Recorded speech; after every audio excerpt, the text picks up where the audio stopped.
Hi மக்களே! Welcome to PKM Lakshmi channel.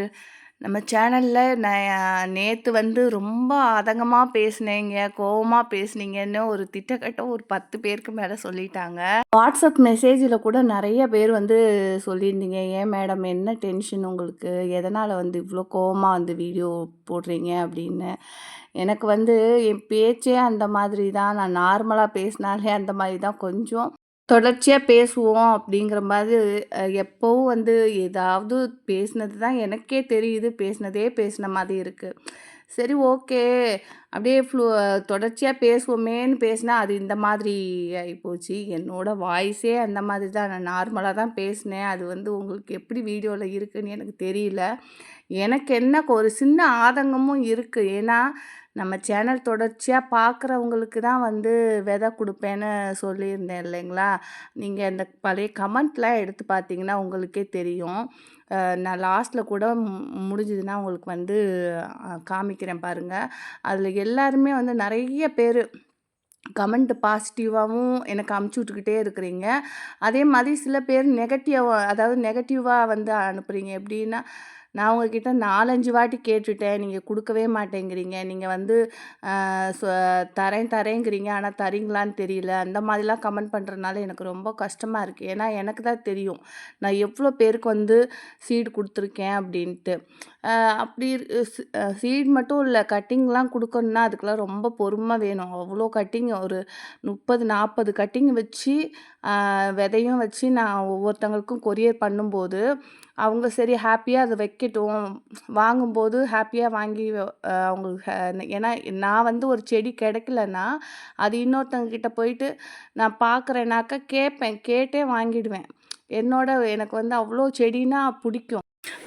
செடிக்குன்னு நிறைய காசு என்னால் போட்டு வாங்கவும் முடியாது. ஆனால் செடி மேலே ரொம்ப லவ். ஏன்னா போயிட்டு நான் ஃபஸ்ட்டு முதல்ல எங்கள் வீட்டுக்காரரை கூப்பிட்டு போயிட்டு ஒரு 10,000 15,000த்துக்கு செடி வாங்கிட்டு வந்துடுவேன்.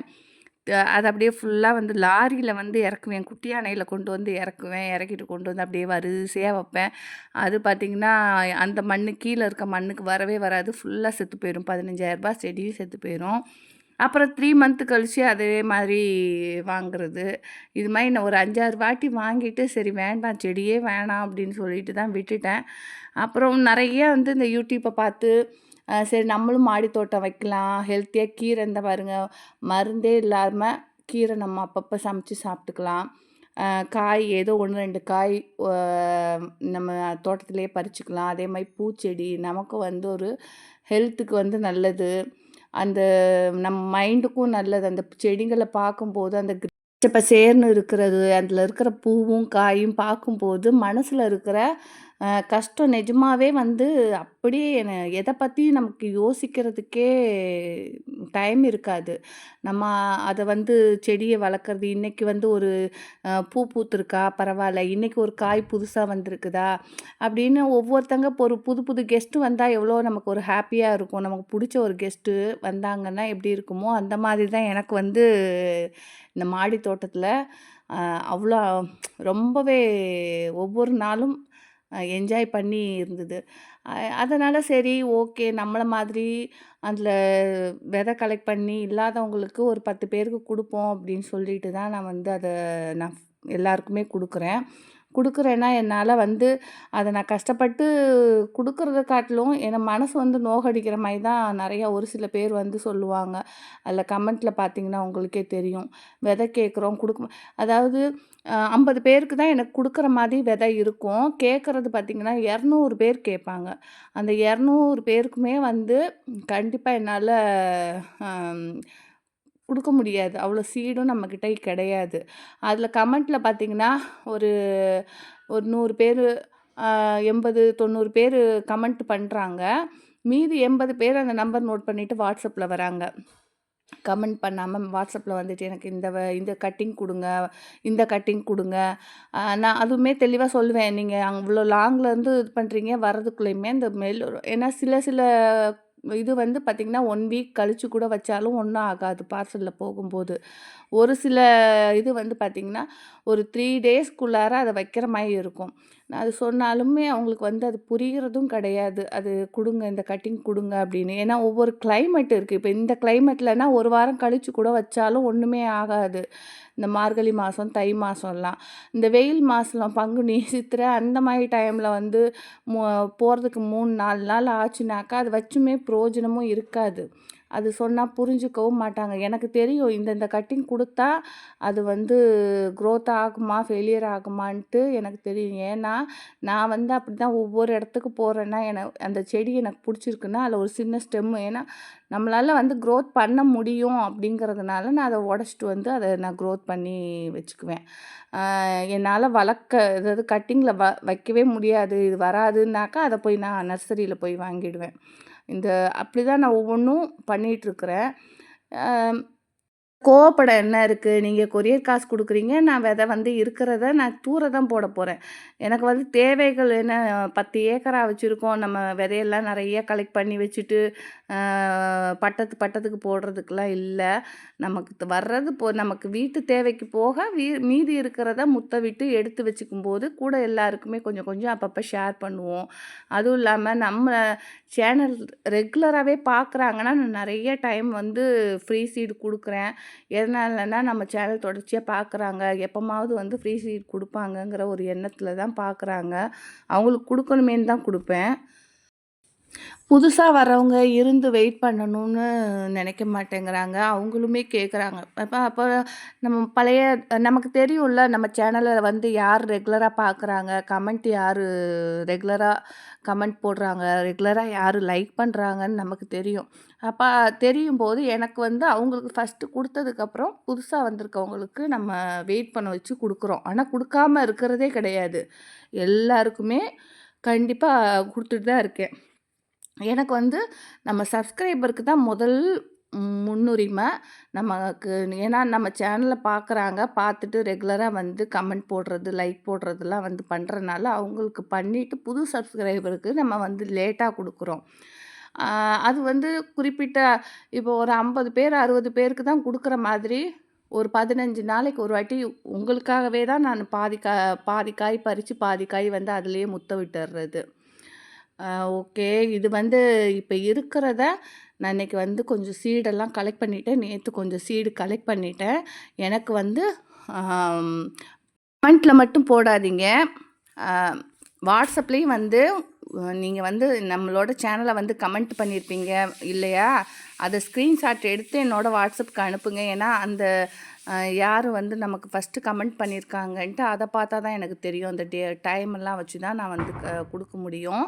அதனால வாட்ஸ்அப்புக்கு வந்து உங்களோட கமெண்ட்ட ஸ்க்ரீன்ஷாட் எடுத்து எனக்கு அனுப்புங்க. நாளைக்கெல்லாம் எனக்கு அனுப்பிடுங்க. ஒரு 3 டேஸில் உங்களுக்கு முடிஞ்ச வரைக்கும் அனுப்பிச்சிடுறேன் நான் கொரியர் அனுப்பிச்சிடுறேன். போஸ்ட்டில் தான் இந்த வாட்டி அனுப்ப போகிறேன். அதுக்கு என்ன சார்ஜோ ஏன்னா சீடு மட்டும் ஃபஸ்ட்டு குடுக்குறேன். கட்டிங் கேட்குறவங்களுக்கு ஒரு ஒரு 1 வீக் வெயிட் பண்ணுங்க.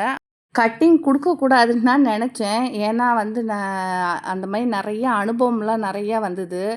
சரி இதோட வந்து விதை மட்டும் எல்லாருக்கும் ஷேர் பண்ணுவோம். கட்டிங்கெல்லாம் எல்லாத்தையும் ஸ்டாப் பண்ணிடுவோம். என்னவா இருந்தாலும் கண்டிப்பா குடுக்கக்கூடாதுன்னு தான் இருந்தேன்.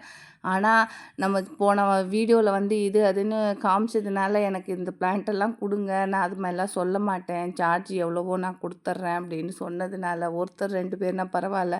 ஒரு 15, 20 பேர் வந்து ரொம்ப ரெக்வெஸ்ட் பண்ணி கேட்டதுனால, என்னால வந்து மறுக்கவும் முடியல. என் பையனுக்கு வந்து செடின்னா, இந்த செடி ரொம்ப பிடிக்கும் அனுப்புவீங்களான்ட்டு அப்படி சென்டிமெண்ட்டா கேட்குறீங்க. சரி ஓகே. அதனால அனுப்பலான்னு இருக்கேன். சரி அதனால கொஞ்சம் வெயிட் பண்ணுங்க. முதல்ல நான் வந்து விதை குடுக்குறவங்களுக்கு ஃபுல்லா நான் குடுத்துர்றேன். கட்டிங் கேட்குறவங்க அதிகபட்சம் எனக்கு ஒரு 1 வீக் டைம் குடுங்க. ஏன்னா வந்து கொரியர் பண்ணுறதுக்கு ஆள் இல்ல. இதாவது போஸ்ட்டு நம்ம பக்கத்துல போயிட்டு போஸ்ட் கவர் வாங்கி அனுப்புறவங்களுக்கு அனுப்பிடுறேன். கட்டிங் வேணுங்கிறவங்க ஒரு 10 டேஸ் வெயிட் பண்ணுங்க. 1 வீக் வெயிட் பண்ணுங்க. நான் எல்லாமே கலெக்ட் பண்ணி அதுக்கப்புறம் வந்து கொரியர் பண்ணுறதுக்கு அதாவது நான் எல்லாம் ரெடி பண்ணிருவேன். எனக்கு குடுத்து விட்றதுக்கு ஆள் கிடையாது. அதனால முடிஞ்ச வரைக்கும் ஒரு 1 வீக்குள்ள நான் அனுப்ப ட்ரை பண்ணுறேன். இப்போ விதை மட்டும் தான் ஃபஸ்ட்டு அனுப்ப போகிறேன். விதை யார் யாருக்கு வேணுமோ நீங்கள் வந்து கொரியர் சார்ஜ் குடுத்துட்டு நீங்கள் வந்து கலெக்ட் பண்ணிக்கோங்க. 2வது நான் அனுப்புறத அனுப்பிடுவேங்க. நான் கண்டிப்பா வந்து இன்னைக்கு அனுப்புறேன்னா சொல்லிடுவேன். இன்னைக்கு தான் அனுப்ப போறேன்னு சொல்லிட்டு. அதுக்கப்புறம் வந்து கொரியர் வந்து ஒரு நாள் முன்ன பின்ன ஆச்சுனாக்கா என்னைய வந்து தொல்லை பண்ணாதீங்க. வரலன்னா என்ன கேளுங்க. நான் கொரியர் ஆஃபீஸ்க்கு ஃபோன் பண்ணி என்ன ஏன் வரலன்னு கேட்குறேன். நீங்க வந்து என்ன கேட்காமலும் நீங்க தயவு செஞ்சு யாருமே காசு போடாதீங்க. நான் என்னைக்கு கொரியர் பண்ண போறேனோ, அன்னைக்கு மட்டும் நான் கேட்குறேன். அப்போ போட்டா போதும். ஏன்னா நீங்க நாளான்னைக்கு நான் அனுப்புறேன்னா, நீங்க இன்னைக்கே காச போட்டுட்டு, அதில ஒரு 2 டேஸ் அப்புறம் அங்க கொரியர் வரதுக்கு 2 நாள் ஆச்சுன்னா, நான் 1 வீக் முன்னாடி காசு போட்டேன் அப்படின்றீங்க. அதெல்லாம் வந்து தேவையில்லாதது. நான் வந்து சொல்றேன், நாளைக்கு அனுப்புறேங்க. பே பண்ணுங்கன்னு சொன்னாக்கா, நீங்க பண்ணுங்க. அதுக்கு இடையில பண்ணாதீங்க. அ அதுக்கப்புறம் வந்து கொரியர் வந்ததுக்கப்புறமே நான் பிளான்ட் அனுப்புனாலும் சரி, இல்ல வந்து விதை அனுப்புனாலும் சரி, நல்லா வந்து விதையா இருந்ததுன்னா, ஃபுல்லா வந்து காத்தோட்டமா வச்சுருங்க. அதே மாதிரி பிளான்ட்டா இருந்தாலும் சரி, ஃபுல்லா வந்து தண்ணீல முக்கி, அந்த ஸ்டெம்மு வந்து எது வந்து நீங்க எந்த இடத்த வந்து பதியம் போட போறீங்களோ, அதில வந்து ஒரு 1 ஹவர், 2 ஹவர்ஸ் வந்து ஸ்டெம்ம வந்து தண்ணீல புடிச்சு மக்குல தண்ணி புடிச்சு அதில போட்டு வச்சுருங்க. அதுக்கப்புறம் ஈவினிங்கா நடுங்க. அப்புறம் இதெல்லாம் நல்லா காய விட்டுட்டேன் பார்த்தீங்கன்னா, இந்த சிகப்பு வெண்டை, பருமன் வெண்டை, யானை தண்டை வெண்டை, பச்சை வெண்டை ஆல்ரெடி என்கிட்ட நெறையா இருக்கு. எனக்கு வந்து பச்சை வெண்டையே நான் போட மாட்டேன். ஏன்னா, எனக்கு அந்த டேஸ்ட் அவ்வளவா பிடிக்கல. இது சாப்பிட்டதுக்கப்புறம். சிகப்பு வெண்டை தான் வந்து இப்போ ஃபுல்லா நான் போடுறது. பருமன் வெண்டை, சிகப்பு வெண்டை.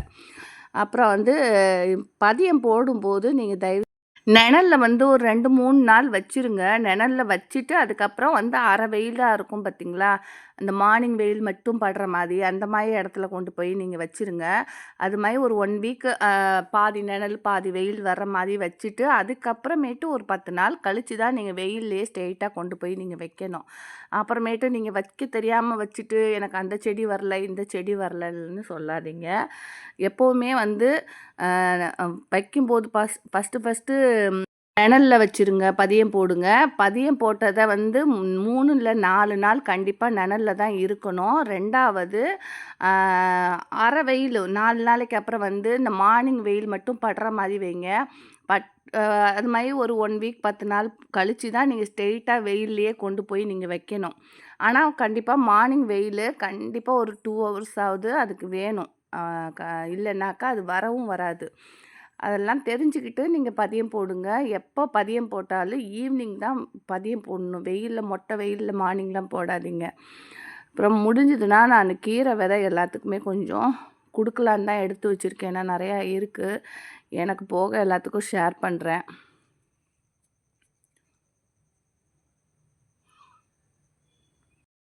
இதெல்லாம் பார்த்தீங்கன்னா, அது புடுங்கவே முடில. ஃபுல்லா வந்து பயங்கர மண்ணு வந்து இறுகி போயிருக்கு.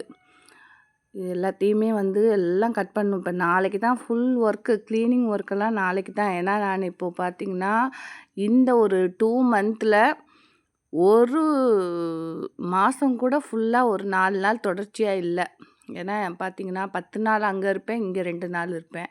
அப்புறம் இங்க ஒரு 1 வாரம் இருப்பேன், அங்க வந்து ஒரு 10 நாள் இருப்பேன். இப்படி போய் போய் வரவும், தண்ணி ஊத்துறதுக்கும் ஆளு கிடையாது. மாடி தோட்டத்த பார்க்கவும் ஆள் இல்லாம, பராமரிப்பு இல்லாம, சோலைவனமா இருந்ததெல்லாம் அப்படியே பாலைவனமா போயிருச்சு. இதுக்கு மேல தான் வந்து நானு பாலைவனத்த திரும்பவும் நான் சோலைவனமா கொண்டுட்டு வரணும். அது கொஞ்சம் கஷ்டம் தான். ஒரு 1 மாசம் வந்து ஹார்ட் ஒர்க் பண்ணேன்னாக்கா, நான் பழைய நிலைமைக்கு எல்லா செடியும் நான் கொண்டு வந்துருவேன். இப்ப தேவையில்லாத எல்லாத்தையுமே நாளைக்கு தான் எனக்கு இன்னைக்கு 1, 2 நான் புடுங்குறேன் விதைக்காக. இப்ப விதை கொஞ்சம் கலெக்ட் பண்ணியாச்சு. சரி நாளைக்கு இன்னும் கொஞ்சம் விதையெல்லாம் கலெக்ட் பண்ணிட்டு, எல்லாம் தேவையில்லாத எல்லாத்தையும் வெட்டி போட்டுட்டு, எல்லா செடியும் புதுசு புதுசா பதியம் போட்டுட்டு, மாடியெல்லாம் கொஞ்சம் க்ளீன் பண்ணணும். கிட்டத்தட்ட 1 மாசம் ஆயிப்போச்சுங்க. க்ளீன் பண்ணணும். இன்னைக்கு பண்ணிக்கலாம், நாளைக்கு பண்ணிரலாம். இப்படியே தான் நாள் போயிட்டே இருக்கு. பண்ணணும். கண்டிப்பா வந்து என்னோட கார்டன பார்க்கவே எனக்கு மோசமா தெரியுது.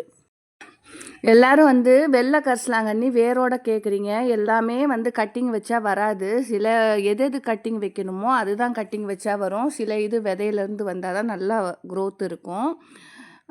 சீக்கிரமா வந்து இந்த பாருங்க, இந்த விதையே வந்து எத்தனை செடி முளைச்சிருக்குதுன்னு. அப்புறம் என்னோட வாட்ஸ்அப்புக்கு வந்து மெசேஜ் பண்ணுறவங்க இந்த மாதிரி ஸ்க்ரீன்ஷாட் எடுத்து அனுப்பிச்சி விடுங்க. எனக்கு வந்து கமெண்ட் பண்ண எல்லாரையுமே நான் நோட் பண்ணி வச்சிருக்கேன். எனக்கு யார் யாருன்னு தெரியாது. அதனால ஃபர்ஸ்ட்டு கமெண்ட் பண்றது யாருன்னு தெரியாம போயிடும்.